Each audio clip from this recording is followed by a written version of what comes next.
Good morning. I'm Leanne Suter in the CNN newsroom, where we're covering the suspected terrorist attacks targeting the San Francisco Bay Area. The apparent intent, crippling the transportation system surrounding the bay. Just who is behind these attacks is unknown at this hour, but authorities have confirmed they have suspicions these attacks have been deliberate. There have been at least 3 explosions and fires involving cargo ships, 2 of them at Dockside in Oakland and Redwood City. There have been several injuries there as well.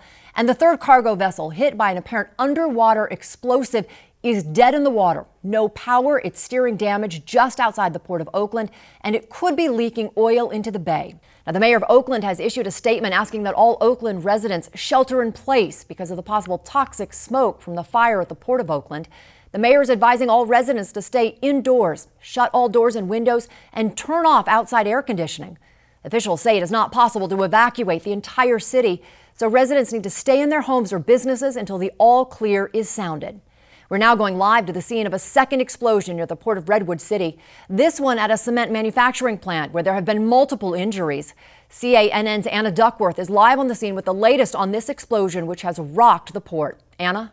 Leanne, the second explosion happened here at the Cemex concrete plant. It's just about a quarter mile away from that first blast, which was on board a ship moored at the port of Redwood City. Now, this one, we're getting word, has ripped through the processing plant. We have where there is heavy damage and also that at least a dozen people have been injured. So emergency crews continue to arrive here. Some of the workers that have been coming out that we spoke with say those numbers of people inside will likely increase in terms of injuries. They are very worried about their colleagues right now because they say the part of the plant where this blast occurred is heavily occupied this time of day. It's a very busy area. Evacuations are underway. People who were uninjured have been rushed off site and are being rushed off site right now. Those injured, of course, were either treated here on scene, and the most seriously injured are being taken to local hospitals. This explosion, if it is related to the other incidents across the bay, does bring the number to at least a half dozen terrorist attacks in the Bay Area. We are told the Cemex company is one of the world's largest building materials companies. It does business with more than 50 countries. The question right now is this most recent attack related to Cemex's location in the port?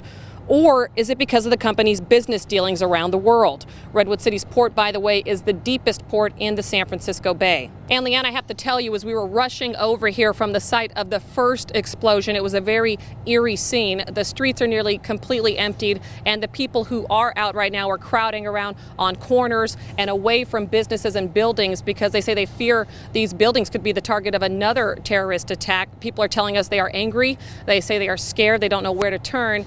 And the big question in all this, of course, is if this is a coordinated terrorist attack, how could it happen again here in the United States?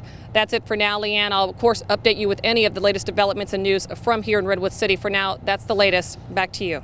Anna Duckworth, thank you for that live report. Stay tuned for additional updates on this series of breaking events. Live from the newsroom at the California News Network, this is Leanne Suter reporting.